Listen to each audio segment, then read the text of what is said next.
Hello everyone, સૌથી વધારે તમારી કમેન્ટ્સ આવતી હોય છે કે પીએસઆઈ અને કોન્સ્ટેબલ માટે કઈ બુક વાંચવી. હંમેશા મેં તમને સજેસ્ટ કરતી હોઉં છું. આજે પણ મારી પાસે એક બુક છે, ગુજરાતની ભૂગોળ. તો આપણે ગુજરાતની ભૂગોળ આ બુક્સના ફૂલ રિવ્યૂ જોવાના છીએ મારા આ વિડીયોમાં. તો વધારે લેટ નહીં કરીએ અને ડાયરેક્ટલી સ્ટાર્ટ કરીશું આ બુક્સના રિવ્યૂ. આ બુક છે ગુજરાતની ભૂગોળ. તમે કોઈ પણ સરકારી નોકરીની તૈયારી કરી રહ્યા છો, પીએસઆઈ, કોન્સ્ટેબલ યા ફિર અધર કોઈ પણ ગવર્મેન્ટ જોબની પ્રિપરેશન કરો છો, તો ગુજરાતની ભૂગોળ આ પુસ્તક ખૂબ જ ઉપયોગી થવાનું છે. પબ્લિકેશનની વાત કરીએ તો હંમેશા યુવા ઉપનિષદ પબ્લિકેશન આપણને બહુ બધા સજેસ્ટ કરતા હોય કોઈ પણ બુકની વાત કરીએ તો. આજે આ બુકનું પબ્લિકેશન છે યુવા ઉપનિષદ અને સેકન્ડ એડિશન 2026નું છે, મતલબ હમણાં જ બનેલી બુક છે, તો ખૂબ જ ઉપયોગી થશે. નવા અભ્યાસક્રમ પ્રમાણે બનેલી બુક છે. તો ચલો આમના રિવ્યૂ તમારી જોડે ફટાફટથી શેર કરીશ. આ બુક છે ગુજરાતની ભૂગોળ. પબ્લિકેશનની વાત કરીએ તો યુવા ઉપનિષદ પબ્લિકેશન છે, સેકન્ડ એડિશન 2026નું છે. કેન્દ્ર અને રાજ્ય સરકારની વિવિધ સ્પર્ધાત્મક પરીક્ષાઓ માટે ઉપયોગી છે અને આમની અંદર નવા અભ્યાસક્રમ આધારિત પુસ્તક બનેલું છે, જેમ કે સામાન્ય ભૂગોળ, આર્થિક ભૂગોળ અને સામાજિક ભૂગોળ ત્રણેય આમાં ઇન્ક્લુડ થઈ જાય છે અને નવા અભ્યાસક્રમ પ્રમાણે જ આ બુક છે બનાવવામાં આવી છે. અને અહીંયા છે પોલીસ સબ ઇન્સ્પેક્ટર, પીએસઆઈ, કોન્સ્ટેબલનો અભ્યાસક્રમ છે, ગ્રુપ એ રેવન્યુ તલાટી, ગ્રુપ બી રેવન્યુ તલાટીનો અભ્યાસક્રમ અહીંયા આપેલો છે. અને આ રીતે અનુક્રમણિકા અહીંથી ચાલુ થાય છે, જેમ કે સામાન્ય ભૂગોળ એમની અંદર એક એક ચેપ્ટર વાઇઝ આપેલા છે. અહીંયા નદી તંત્ર અને સિંચાઈ આપેલી છે. સ્ટાર્ટિંગ જ થાય છે ગુજરાતનું નામકરણ, ગુજરાતનો ભૌગોલિક પરિચય, ગુજરાતનો ભૂસ્તરીય સંરચના અને નદી તંત્ર અને સિંચાઈ છે.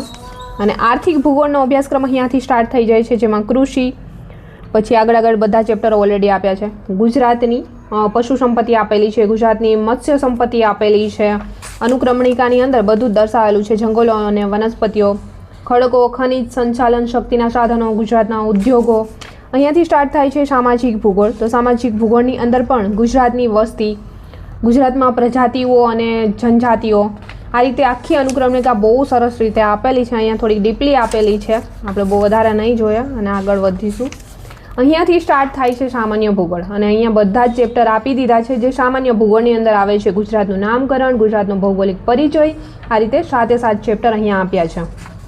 અને આ છે પેલું ચેપ્ટર, ગુજરાતનું નામકરણ. આ રીતે સ્ટાર્ટ થાય છે અને એક એક બુક્સ એવી સરસ રીતે બનાવેલી છે કે જો ન વાંચવી હોય ને તો પણ વાંચવાની ઈચ્છા થઈ જાય. અને જ્યારે ચેપ્ટર પૂરું થાય ત્યારે અગાઉની પરીક્ષામાં પૂછાયેલા પ્રશ્નો, એટલે કે પીવાયક્યુ, આપણે હંમેશા પીવાયક્યુ શોધતા હોઈએ છીએ, તો અહીંયા લાસ્ટમાં પીવાયક્યુ પણ આપેલા છે એક એક ચેપ્ટરના.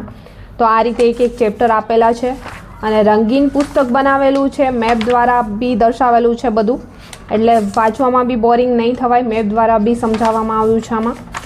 અને ત્યાર પછી અહીંયાથી આપણે ડાયરેક્ટલી જોઈશું સેકન્ડ પાર્ટ. આખું પુસ્તક રંગીન બનાવેલું છે એટલે વાંચવામાં તો બિલકુલ બોરિંગ થવાય એવું નથી.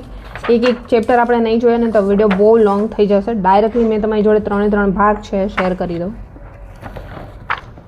અહીંયાથી ચાલુ થાય છે આર્થિક ભૂગોળ. આર્થિક ભૂગોળની અંદર પણ ચેપ્ટરો અહીંયા આપી દીધા છે. કૃષિ, ગુજરાતની પશુ સંપત્તિ, ગુજરાતની મત્સ્ય સંપત્તિ, જંગલો, વન્યજીવો. અહીંયા 8થી ચાલુ થઈને 15 સુધી ચેપ્ટર છે. ગુજરાતનું પ્રવાસન લાસ્ટ છે 15મું આમનું. અને આમની અંદર પણ અહીંયા આગળ ડીપલી બી આપેલું છે, અનુક્રમણિકા વગેરે. અને ચેપ્ટર ચાલુ થાય છે કૃષિથી, તો અહીંયા બહુ સરસ રીતે છે દર્શાવેલું છે બધું. અને લાસ્ટમાં બધા ચેપ્ટરની પાછળ છે પીવાયક્યુ, તો ઓલરેડી બધામાં આપેલા છે. તો આમની અંદર પણ મેપ દ્વારા છે દર્શાવેલું છે.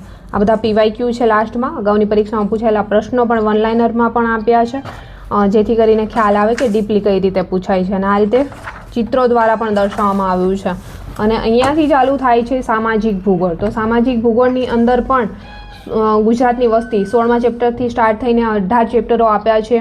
અને ગુજરાતમાં પ્રજાતિઓ અને જનજાતિઓ, આપત્તિ વ્યવસ્થાપન અને પરિશિષ્ટ. અને બુક કેટલી સરસ બનાવેલી છે, જુઓ તમે વાંચવી ન હોય ને તો પણ ઈચ્છા થઈ જાય. તો આ ન્યૂ એડિશન છે, જો તમે પણ પરચેસ કરવા માંગતા હોય તો લઈ શકો છો. આ રીતે બુક બહુ સરસ રીતે બનાવેલી છે. બધા ચેપ્ટરોની પાછળ પીવાયક્યુ અને ચિત્રો દ્વારા દર્શાવવામાં આવ્યું છે, જેથી કરીને રીડિંગ ટાઈમે બોરિંગ બિલકુલ નહીં થવાય. આઈ હોપ કે આ બુકના ફૂલ રિવ્યૂ તમે જોઈ લીધા હશે અને હંમેશા તમારો પ્રશ્ન રહે છે કે આ બુક પરચેસ ક્યાંથી કરવી. તો બુકને પરચેસ કરવા માટે એમેઝોન, ફ્લિપકાર્ટ પર ઉપલબ્ધ છે, તો ત્યાંથી તમે ઓર્ડર કરી શકો છો. અને આ બુકની લિંક એમેઝોન, ફ્લિપકાર્ટની મેં લિંક પણ તમને આ વિડીયોના ડિસ્ક્રિપ્શનમાં આપી દઈશ, તો ત્યાંથી પણ તમે પરચેસ કરી શકો છો. લિંક ઓપન નથી થતી તો વિડીયોમાં ન થાય તો તમે ડાયરેક્ટલી એમેઝોન, ફ્લિપકાર્ટ પર જઈ અને ત્યાંથી સર્ચ કરશો તો બુક તમને જોવા મળી જશે. અને અત્યારે સારું એવું ડિસ્કાઉન્ટ પણ ચાલતું હોય છે તહેવારોમાં, તો તમે પરચેસ કરી શકો છો. આઈ હોપ કે આજનો વિડીયો બી તમને પસંદ આવ્યો હશે. પસંદ આવ્યો છે તો વિડીયોને લાઇક, કમેન્ટ, શેર, સબસ્ક્રાઇબ જરૂર કરજો. જલ્દી મળીશું મારા એક ન્યૂ વિડીયો સાથે. ત્યાં સુધી બધાને બાય એન્ડ ટેક કેર.